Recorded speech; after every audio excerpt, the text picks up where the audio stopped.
ദൈവത്തിൻ്റെ അതിപരിശുദ്ധമായ നാമം ഉണ്ടാകട്ടെ. ഇന്ന് പ്രഭാതത്തിൽ ദൈവജനവുമായി സംസാരിക്കുവാൻ പരിശുദ്ധാത്മാവിൻ്റെ ഹൃദയത്തിൽ തന്ന ചിന്ത 73 സങ്കീർത്തനം അതിൻ്റെ 24 വാക്യമാണ്. നിന്റെ ആലോചനയാൽ നീ എന്നെ നടത്തും, പിന്നത്തേതിൽ മഹത്വത്തിലേക്ക് എന്നെ കൈക്കൊള്ളും. ആസാഫ് ഒരു ലേവ്യനായിരുന്നു. അദ്ദേഹം പുരോഹിത ശുശ്രൂഷയിൽ ഉള്ള ഒരു മനുഷ്യനാണ്, ഒരു പ്രവാചകനാണ്. സങ്കീർത്തനങ്ങൾ ചിട്ടപ്പെടുത്തുകയും പാടുകയും ദാവീദിൻ്റെ സംഗീത ഗ്രൂപ്പിൽ തലവനായി പ്രവർത്തിക്കുന്ന, ദൈവിക ശുശ്രൂഷയിൽ ഉന്നത നിലവാരം പുലർത്തുന്ന ഒരു മനുഷ്യൻ തൻ്റെ അനുഭവവുമായി ബന്ധപ്പെട്ട് എഴുതുന്ന ഒരു സങ്കീർത്തനമാണ് 73 സങ്കീർത്തനം. അദ്ദേഹം തന്നെയും ഈ ലോകത്തിലെ ദുഷ്ടന്മാരായ ആളുകളെയും തമ്മിൽ ഒരു താരതമ്യ പഠനത്തിലേക്ക് ആരംഭത്തിൽ വരികയാണ്.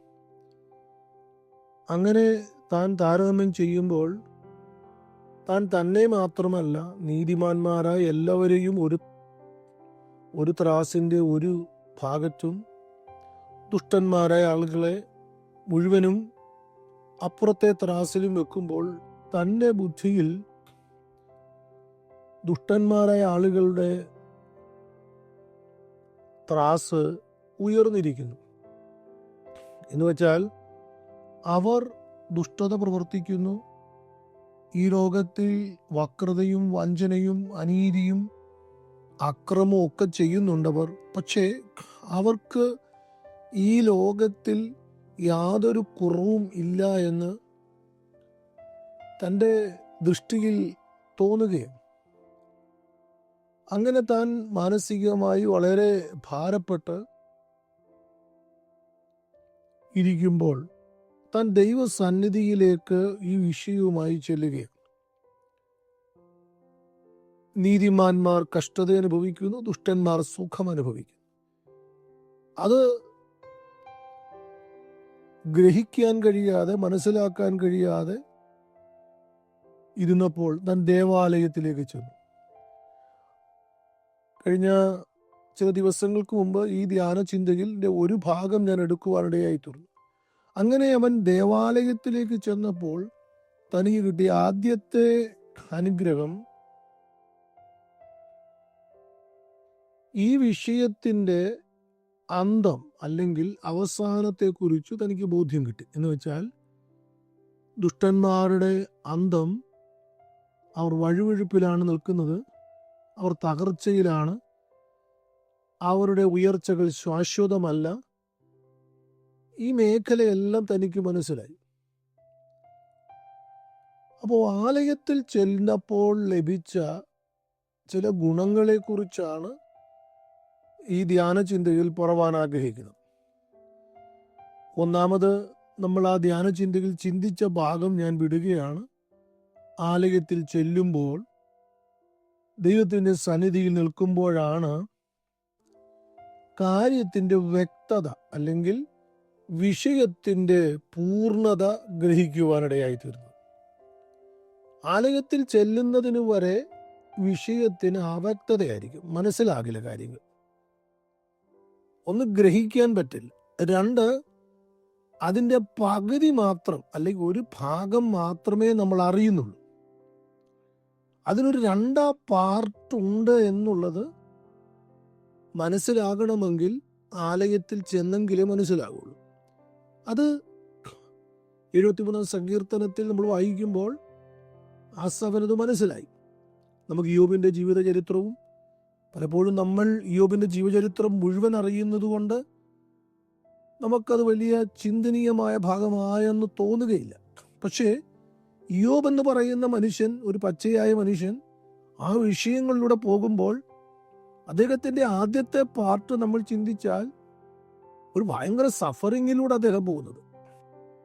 അതേപോലെ സഫർ ചെയ്ത ആളുകളുണ്ടോ എന്ന് ചോദിച്ചാൽ ഇല്ല എന്ന് പറയേണ്ടി വരും. വളരെ ചുരുക്കമായിരിക്കും. അപ്പൊ ആദ്യത്തെ പാർട്ട് നിന്നുകൊണ്ട് ഇയ്യോബിന്റെ ജീവിതം തൻ്റെ 4 സ്നേഹിതന്മാർ പരിശോധിക്കുന്നുണ്ട്. തൻ്റെ 4 സ്നേഹിതന്മാർ ഇയ്യോബിന്റെ ജീവിതത്തിന്റെ ആദ്യത്തെ ഭാഗം പരിശോധിക്കുമ്പോൾ നമ്മളീ പറഞ്ഞതുപോലെ തന്നെ, ആസാവ് പറഞ്ഞതുപോലെ തന്നെ, അവർക്കിതിൻ്റെ അടുത്ത പാർട്ട് കാണാൻ കഴിയാഞ്ഞതുകൊണ്ട് അവർ പലതും പുലമ്പി, പലതും പറഞ്ഞു, ഇയ്യോബിൽ കുറ്റം ആരോപിച്ചു. കാരണം ഇയ്യോബിൽ കുറ്റം ആരോപിക്കാൻ കാരണം ഇതിൻ്റെ അവസാനത്തെ അല്ലെങ്കിൽ അതിൻ്റെ ക്ലൈമാക്സ് അവർക്ക് അറിയില്ല എന്നുള്ളത് കൊണ്ട്. ഞാനിവിടെ നിർത്തട്ടെ. ആ ചിന്ത കഴിഞ്ഞ ദിവസങ്ങളിൽ നമ്മൾ പറഞ്ഞു എന്നുള്ളത് കൊണ്ട് ആ ഭാഗത്തേക്ക് പോകാൻ ഞാൻ ആഗ്രഹിക്കുന്നില്ല. Price the Lord. ആലയത്തിൽ ചെന്നാൽ കിട്ടുന്ന രണ്ടാമത്തെ ഗുണം എന്നുള്ളത് ദൈവത്തിൻ്റെ ആലോചന പ്രാപിപ്പാനിടയായിട്ട്. ഒന്നാമതായിട്ട് നമ്മൾ ചിന്തിച്ചത്, പ്രൈസ് ദി ലോർഡ്, കാര്യത്തിൻ്റെ അവസാനത്തെക്കുറിച്ച് മനസ്സിലാകും. Price the Lord. രണ്ടാമതായിട്ട് ഇവിടെ കാണുന്ന ദൈവത്തിൻ്റെ ആലോചന.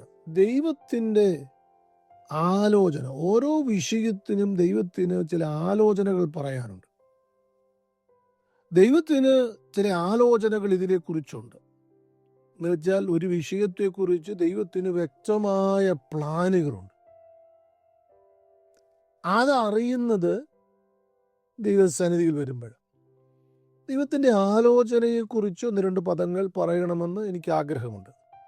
3 ആലോചനകൾ ഈ ലോകത്തുണ്ട്. ഒന്നാമത്തെ ആലോചന സ്വന്തം ആലോചന, സ്വന്തം അഭിപ്രായം. ഹല്ലേലൂയ. ഈ ലോകത്തിൽ പലരും സ്വന്തം അഭിപ്രായ പ്രകാരം പോകുന്ന ആളുകൾ. രണ്ടാമത്തെ ഒരു ആലോചന ദുഷ്ടന്റെ ആലോചന. Praise the lord. സ്വന്തം ആലോചനയുണ്ട്, ദുഷ്ടന്റെ ആലോചനയുണ്ട്. മൂന്നാമതായി ദൈവത്തിൻ്റെ ആലോചനയുണ്ട്. Praise the lord. ഹല്ലേലൂയ. നമ്മൾ പോകുന്ന വഴികളിൽ, നമ്മൾ പോകുന്ന പന്ഥാവുകളിൽ ഒരു മനുഷ്യന്റെ ജീവിതത്തിൽ സ്തോത്രം ഈ 3 ആലോചനകളും നമുക്ക് ലഭിക്കും. ഒന്ന് സ്വന്തമായ ഒരു ആലോചന.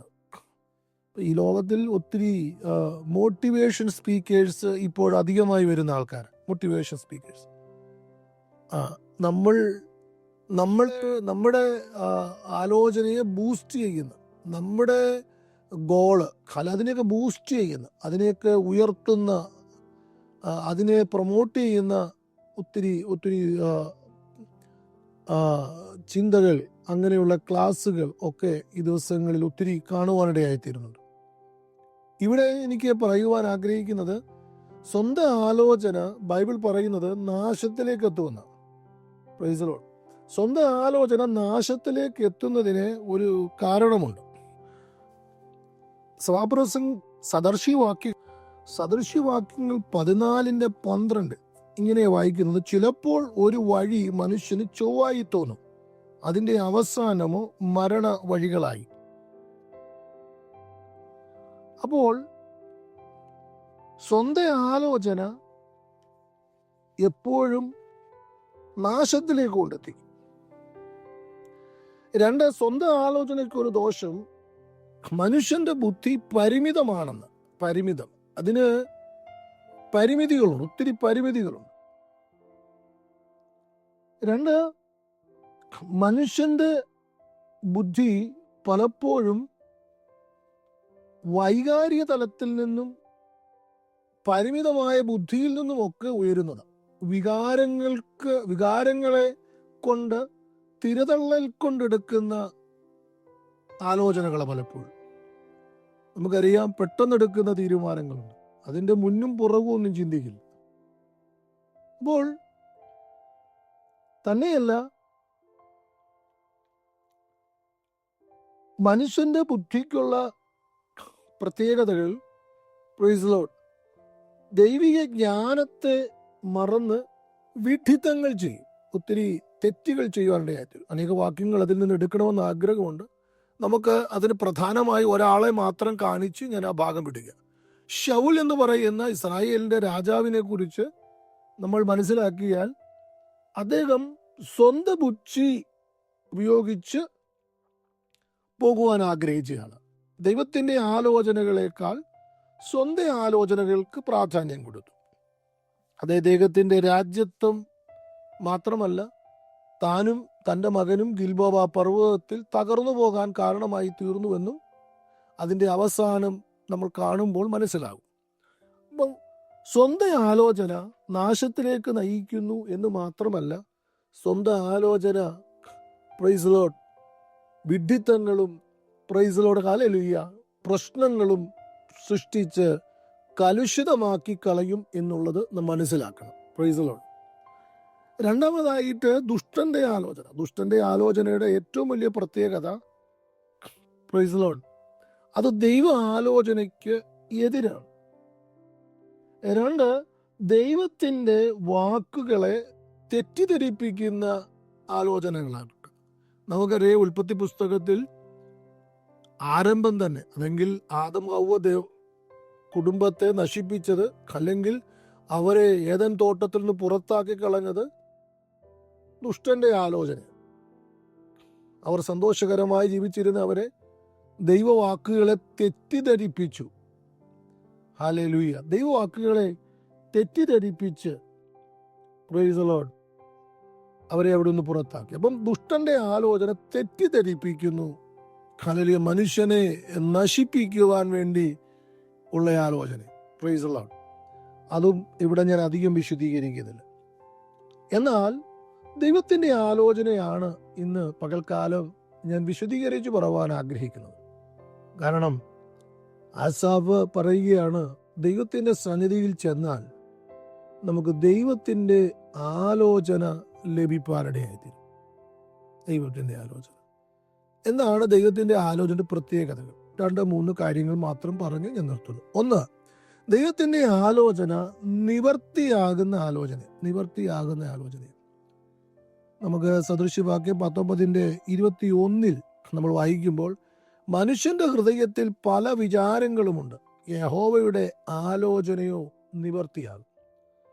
അപ്പം ദൈവസന്നിധിയിൽ നമ്മൾ വരുമ്പോൾ ദൈവത്തിൻ്റെ ആലോചന നമുക്ക് ലഭിക്കും. അത് നിവർത്തിയാകുന്ന ആലോചന. Praise the lord. ഹല്ലേലൂയ. രണ്ടാമതായിട്ട് ദൈവത്തിൻ്റെ ആലോചന ബുദ്ധിയുള്ള ആലോചന എന്ന് വെച്ചാൽ പ്രൈസ് ദി ലോർഡ്. ഹല്ലേലൂയ. അത് നമ്മൾ ഹല്ലേലൂയ പ്രാപിച്ചു കഴിയുമ്പോൾ ആണ് ഒരു മനുഷ്യന്റെ പ്രൈസ് ദി ലോർഡ് ജീവിതം ജയിക്കുന്നത്. Praise the lord. ഹല്ലേലൂയ. നമ്മൾ അത് യെശയ്യാപ്രവചനം 28:29 വായിക്കുന്നത്. അവൻ ആലോചനയിൽ അതിശയവും ജ്ഞാനത്തിൽ ഉത്കൃഷ്ടതയുമുള്ളവനാകുന്നു. Praise the lord. ഹല്ലേലൂയ. അപ്പോൾ ദൈവത്തിൻ്റെ ആലോചന ഒരു മനുഷ്യൻ പ്രാപിച്ചാൽ, സ്തോത്രം, അവൻ അതിശയകരമായിരിക്കും അവൻ്റെ ജീവിതം. മാത്രമല്ല, ഉത്കൃഷ്ടനായിട്ട്. അതൊക്കെ നമ്മൾ ദാനിയേലിൻ്റെ ജീവിതമൊക്കെ വെച്ച് പഠിക്കേണ്ടത് ആവശ്യമാണെങ്കിലും ഞാൻ ആ ഭാഗം വിടുക. Hallelujah. Daniel price the Lord തങ്ങളെ നശിപ്പിക്കുവാൻ വേണ്ടി കൽദയർ പ്ലാൻ ചെയ്യുമ്പോൾ, അല്ലെങ്കിൽ സ്തോത്രം നെബൂഖദ്നേസർ സ്തോത്രം കണ്ട സ്വപ്നം അത് വിശദീകരിക്കുവാൻ വേണ്ടി പറയുമ്പോൾ, കൽദയറിലെ അവിടുത്തെ ജ്ഞാനവാദികളെയും അവിടുത്തെ മന്ത്രവാദികളെയും എല്ലാം വിളിച്ചുകൊണ്ട് വരുന്നുണ്ട്. എന്നാൽ അവർക്കൊന്നും അത് പറയാൻ കഴിയാതിരുന്നപ്പോൾ രാജാവ് അങ്ങനെ പറഞ്ഞില്ലെങ്കിൽ കൊന്നുകളയുമെന്നൊരു കൽപ്പന വന്നു. അപ്പോൾ അവരെല്ലാവരും കൂടി ദാനിയേലിനെ കൂടെ കൊന്നുകളയണം, ദാനിയേലിനെയും കൂട്ടുകാരെയും കൂടെ കൊന്നുകളയണമെന്ന് ആഗ്രഹിക്കുകയും, എന്നാൽ അവർ ദൈവത്തിൻ്റെ സന്നിധിയിൽ ദാനിയേലും കൂട്ടുകാരും ദൈവത്തിൻ്റെ സന്നിധിയിൽ ചെന്നിരുന്ന് പ്രാർത്ഥിക്കുകയും ദൈവത്തിൻ്റെ ആലോചന, ഹല്ലേലൂയ സ്തോത്രം, ആ വിഷയത്തിൻ്റെ രഹസ്യം ദൈവം ദാനിയേലിന് വെളിപ്പെടുത്തി കൊടുക്കുകയും ദാനിയേൽ അത് രാജാവിൻ്റെ മുൻപിൽ ചെന്ന് പറയുകയും, പ്രൈസ് ദി ലോർഡ്, ദാനിയേൽ അവിടെ ശ്രേഷ്ഠനായി രാജാവ് ഡിക്ലെയർ ചെയ്യുന്ന ഒരു ഭാഗമുണ്ട്. ഞാൻ ആ ഭാഗം ഇവിടെ പറഞ്ഞ് അങ്ങ് വിടുന്നു. Price the Lord. ഇന്ന് പകൽക്കാലം ദൈവത്തിൻ്റെ ആലോചന, ഹല്ലേലൂയ സ്തോത്രം, നമ്മളെ ഉത്കൃഷ്ടരും മറ്റുള്ളവരുടെ മുമ്പിൽ അതിശയും ഒക്കെ ആക്കി തീർക്കും എന്നത് ഹല്ലേലൂയ വചനത്തിലൂടെ പറഞ്ഞ് ഞാൻ ആ ഭാഗം വിടുക. Price the lord. ഹല്ലേലൂയ. നോക്കണം, ദൈവത്തിന്റെ ആലോചന ബുദ്ധിയുള്ള ആലോചന. Praise the Lord. ബുദ്ധിയുള്ള ആലോചന. Praise the lord. ഹല്ലേലൂയ. ദൈവത്തിന്റെ ആലോചനയെ കുറിച്ച് ഒരു ഭാഗം കൂടെ പറയുന്നു. ഹല്ലേലൂയ സ്തോത്രം. 33 സങ്കീർത്തനം 11 വാക്യം. യഹോവയുടെ ആലോചന ശാശ്വതമായും അവന്റെ ഹൃദയ വിചാരങ്ങൾ തലമുറ തലമുറയായും നിൽക്കുന്നു. അപ്പോൾ ദൈവത്തിന്റെ ആലോചനയുടെ പ്രത്യേകത എന്നുള്ളത് സ്തോത്രം നിലനിൽക്കുന്ന ആലോചന. Praise the lord. താൽക്കാലികമായിട്ടല്ല, ഹല്ലേലൂയ, ആ ആലോചന നിലനിൽക്കും. Praise the lord. അപ്പോൾ ഇന്ന് ധ്യാനചിന്തയിൽ ഞാനിവിടെ നിർത്തട്ടെ ദൈവമക്കളെ. സ്തോത്രം. അസോ പറയുകയാണ്, കാലികത്തിൽ വന്നാൽ ലഭിക്കുന്ന അനുഗ്രഹത്തെക്കുറിച്ച് താൻ പറഞ്ഞു വരുമ്പോൾ പറയുകയാണ്, ദൈവത്തിന്റെ ആലോചന അവിടെ ലഭിക്കും. ദൈവത്തിന്റെ ആലോചന. Praise the Lord. ദൈവത്തിന്റെ ആലോചന അവിടെ ലഭിക്കും. Hallelujah, hallelujah. Price the Lord, price the Lord. ദൈവത്തിന്റെ ആലോചനയുടെ പ്രത്യേകത നമ്മൾ വായിച്ചു. നിവൃത്തിയാകുന്ന ആലോചനയ, ബുദ്ധിയുള്ള ആലോചനയ, നിലനിൽക്കുന്ന ആലോചന. Praise the lord. Hallelujah, hallelujah, hallelujah. സ്വന്തം ആലോചനയിൽ പോകുന്നവർ മരണവഴിയിൽ ചെന്ന് ചാടുമ്പോൾ, തകർന്നു പോകുമ്പോൾ, ദുഷ്ടന്റെ ആലോചന കേട്ടുപോകുന്നവർ, ഹല്ലേലൂയ, അവർ നശിച്ചു പോകുമ്പോൾ ദൈവത്തിന്റെ സന്നിധിയിൽ വന്ന് ദൈവത്തിന്റെ ആലോചന പ്രാപിച്ച്, പ്രൈസ് ദി ലോർഡ്, ഈ ഭൂമിയിൽ ശ്രേഷ്ഠരാകുവാൻ കർത്താവ് ഇടയാക്കട്ടെ. ദൈവസന്നിധിയിൽ വരുന്നവർക്ക് ദൈവം കൊടുക്കുന്ന അനുഗ്രഹമാണ് ദൈവത്തിന്റെ ആലോചന. ദൈവം ആലയത്തിൽ വരുന്നവർക്ക് കൊടുക്കുന്നു. പ്രാർത്ഥിക്കുന്നു. പരിശുദ്ധനായ ദൈവമേ, നിത്യനായ കർത്താവേ, ഈ ലോകത്തിൽ ജീവിക്കുന്ന കർത്താവേ, എല്ലാ മനുഷ്യരോടുള്ള ബന്ധത്തിലും ദൈവത്തിന് ഹല്ലേലൂയ അങ്ങയുടെ ഒരു ആലോചന അവരോട് പറയാനുണ്ട്. എല്ലാ മനുഷ്യരോടും അങ്ങയ്ക്ക് പറയാൻ ആലോചനയുണ്ട്. എന്നാൽ പലപ്പോഴും കർത്താവേ, അങ്ങയുടെ ആലോചന കേൾക്കാൻ അവർ തയ്യാറാകാതെ ഓടിപ്പോകുന്നത് ഞങ്ങൾ കണ്ടിട്ടുണ്ട്. എന്നാൽ കർത്താവേ, അങ്ങയുടെ ജനത്തോട് അങ്ങ് പറഞ്ഞല്ലോ കർത്താവേ, ആലയത്തിലേക്ക്, ദൈവത്തിന്റെ സന്നിധിയിലേക്ക് ഒരു മനുഷ്യൻ കർത്താവ് വേദനയിൽ, പ്രയാസത്തിൽ, ഗ്രഹിക്കാൻ കഴിയാത്ത ഹല്ലേലൂയ വിഷയങ്ങളുമായിട്ട് വരുമ്പോൾ അങ്ങയുടെ ആലോചന അവർക്ക് കൊടുത്ത്, സ്തോത്രം, അവരെ സന്തോഷിപ്പിച്ച്, അവരെ അനുഗ്രഹിച്ച്, സ്തോത്രം, ഹല്ലേലൂയ, ഹല്ലേലൂയ, ഹല്ലേലൂയ, അവരെ ശാശ്വതമായും ശ്രേഷ്ഠമായും, ഹല്ലേലൂയ, സ്തോത്രം, ഹല്ലേലൂയ, അവരെ നടത്തുമെന്ന് ഞങ്ങൾ വചനത്തിലൂടെ വായിച്ച് ഗ്രഹിച്ചു. ഈ പകൽക്കാലം ഈ വചനം കേൾക്കുന്ന അങ്ങയുടെ ജനത്തിന് അങ്ങയുടെ ആലോചന പകർന്നു കൊടുത്ത് അവരെ നടത്തണമേ, അവരെ അനുഗ്രഹിക്കണമേ കർത്താവ്. അങ്ങനെ ചെയ്യുന്നതോർത്തു സ്തോത്രം കർത്താവേ.